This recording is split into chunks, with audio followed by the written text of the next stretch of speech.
Depuis des siècles, chaque année, au cœur de l'Atlas marocain, le pays Zayan s'emplit de musique et de danse. Ce n'est pas cependant le souvenir d'un haut fait guerrier qu'on fête, ni l'anniversaire d'un miracle étonnant, non. C'est une fête plus intime et plus secrète peut-être. On ne fête que le travail précieux de ces artisans qui, de génération en génération, se transmettent depuis les anciens âges les secrets d'un métier qui a fait depuis longtemps la célébrité du pays, le métier des tapis. De quelles arcanes mystérieuses, de quelle secrète magie vient ce rite de la danse du coussin, où deux femmes assises poussent l'une vers l'autre d'un mouvement du ventre le coussin qui les sépare, en mimant les gestes d'une joyeuse bataille.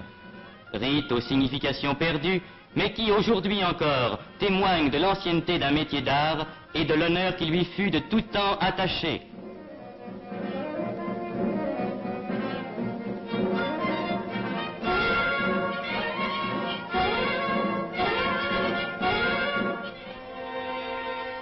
Il était normal que le Maroc, avec ses immenses troupeaux de moutons, avec son peuple de pasteurs errant de pâturage en pâturage au milieu de leurs bêtes, trouvât dans l'utilisation de la laine l'objet à la fois d'une industrie et d'un art personnel. Et, créé par les siècles, une sorte de rythme à la taille d'un pays et d'un peuple préside à cette transformation d'une matière brute en matière d'art.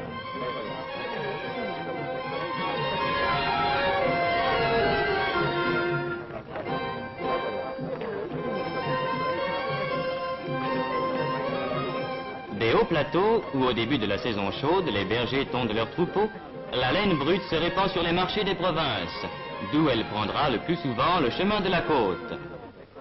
Car au Maroc, l'eau de mer est aussi chargée de dégraisser, de dessuinter la laine brute, ce qui permet de découvrir ces spectacles pittoresques des laveuses de laine, opérant dans les bassins naturels des rochers de la côte, entre ciel et mer.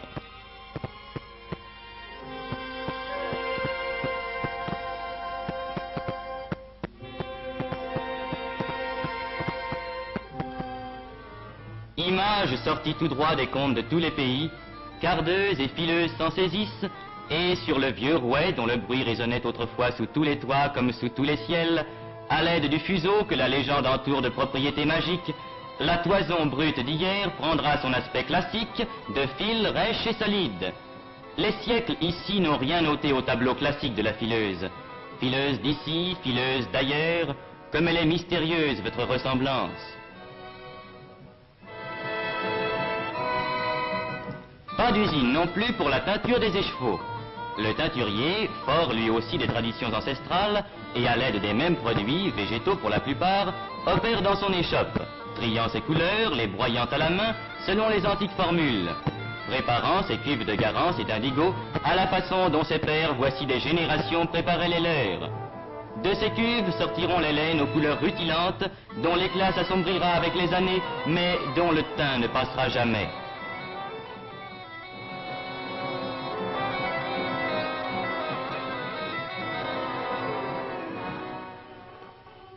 Si ces préparations sont identiques sur toute la surface du Maroc, il s'en faut que les tapis soient uniformes. Chaque région, chaque province, chaque centre a sa technique, son point, sa formule, ses dessins, ses couleurs.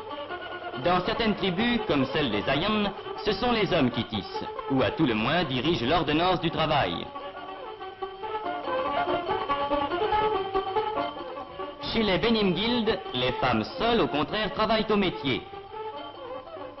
Viennent de cette tribu ces admirables surfaces à carreaux géométriques, à dominante brun-rouge, où s'insèrent des motifs bleus, orange et rouge.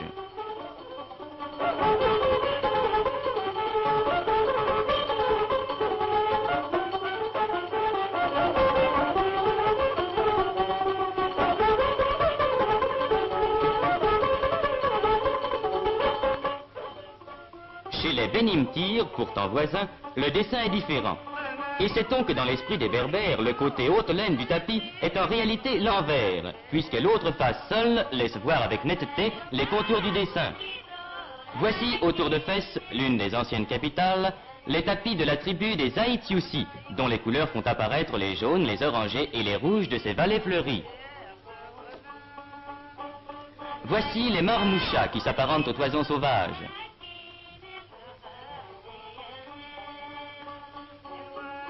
Voici les Aït al-Ham, aux larges oppositions noires et blanches.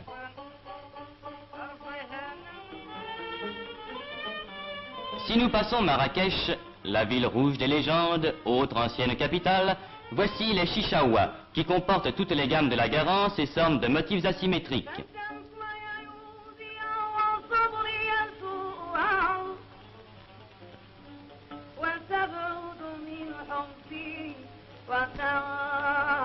Poussons vers le sud, où, dans les gorges de l'Atlas, les femmes puisent l'eau des Ouèdes avec le geste éternel des canéphores, à l'ombre de ces extraordinaires châteaux forts qui caractérisent si magnifiquement le passé de gloire et de sang des tribus du Sud. Voici les tapis des Aït Ouaouzguit, où chaque dessin est peut-être un symbole naturel ou magique.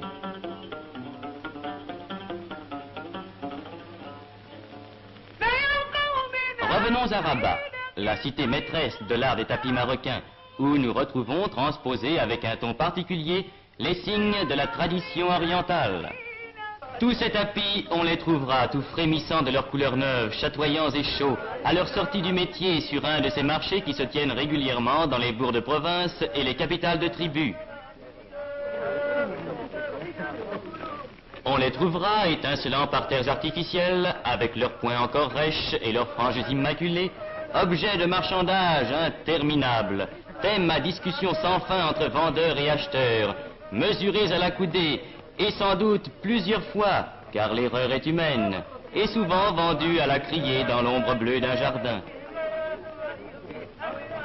C'est pour préserver à la fois cet art autochtone et cet artisanat local que la France a créé à Rabat et logé dans le cadre inoubliable de la Casbah des Oudayas ce service spécial, qui après avoir créé les archives du tapis marocain et réuni une immense documentation d'après les œuvres du passé, encourage et dirige dans le sens traditionnel, en leur prêtant dessins et maquettes, les efforts des artisans d'aujourd'hui. C'est aussi à ce service qu'on doit la création de cette école spécialisée, où les petites musulmanes peuvent apprendre les secrets de leur futur métier. Ainsi, la valeur traditionnelle d'un artisanat qui donna des chefs-d'œuvre ne risquera pas de s'amoindrir et de péricliter au contact des productions mécaniques. Ainsi sera sauvegardé, dans un temps d'utilitarisme et de machinisme, les droits de la création personnelle et les leçons du passé.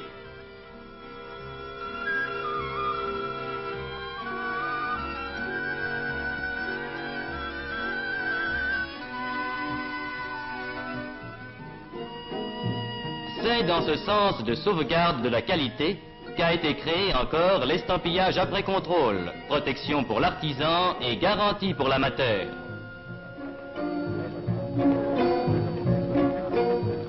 Garantie sur la surface du tapis par le contrôle de ses mesures.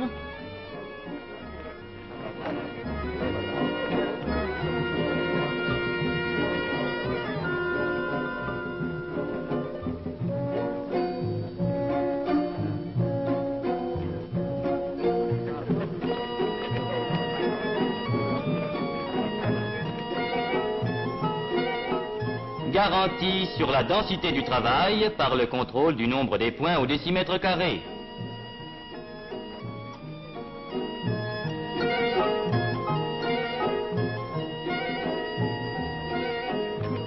Garantie sur la facture de l'œuvre en général.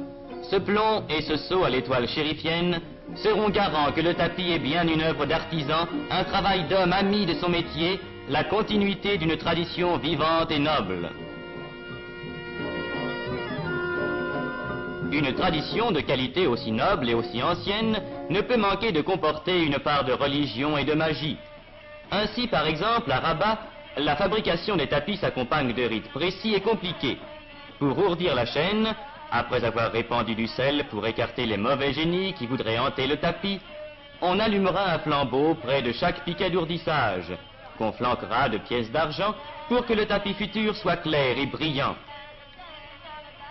Et lentement s'établira la chaîne au pas égal de la porteuse de fil, au geste égal de l'ourdisseuse, selon le rythme calme des incantations.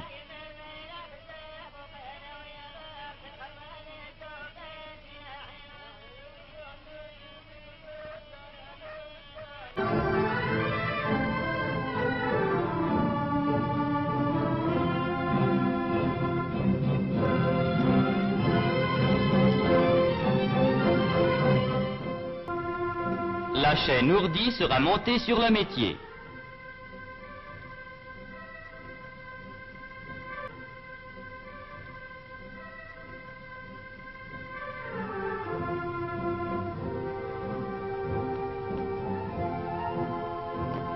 Fixée par des ligatures compliquées à une solide traverse, elle prendra place après avoir été parfaitement démêlée et égalisée à grands coups de baguette sur le métier qu'elle ne quittera plus jusqu'à l'achèvement du tapis, c'est-à-dire souvent pendant de longs mois et même parfois des années. Car le travail exquis qu'on admire est l'œuvre de cette longue patience qui est dans l'art du tapis l'une des marques du génie artisanal.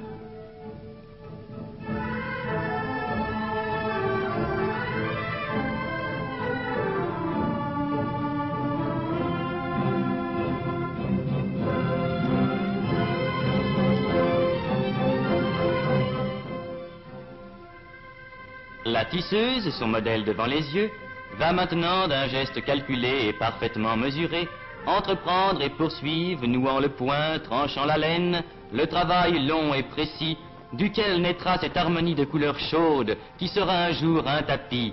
Chaque jour, pendant des mois, elle s'assiera devant son métier vertical, comparant son œuvre au modèle, poursuivant infatigablement cette merveille de patience et mêlant inconsciemment dans chaque point la fuite de ses rêves et la couleur des journées.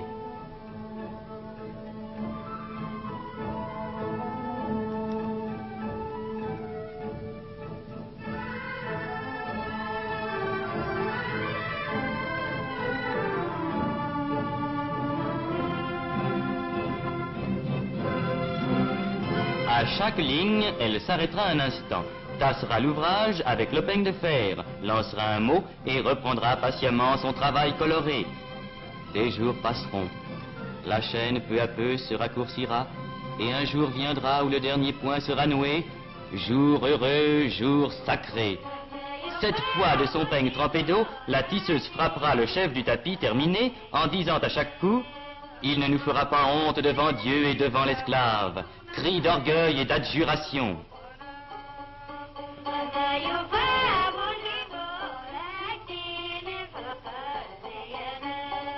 Ce n'est pas tout.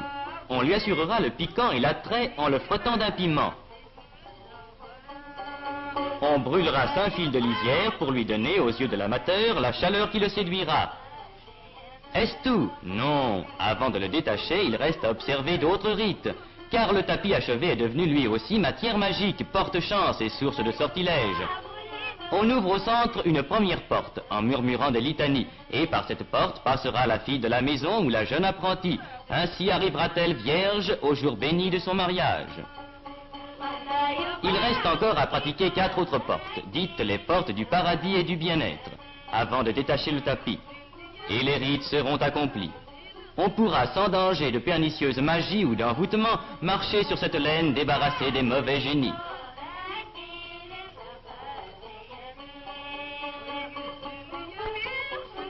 À chaque métier sa noblesse. On ne discutera pas celle de ces tisseuses qui continuent les gestes des générations passées pour recréer en laine de couleur, de la chaleur et de la joie, qui élaborent avec patience ce qui ne s'obtient qu'avec le temps, car un tapis aussi est une œuvre de choix qui veut beaucoup d'amour, et dont chacune rêve peut-être qu'elle tissera un jour le merveilleux tapis volant dont parlent les contes des 1000 et une nuits.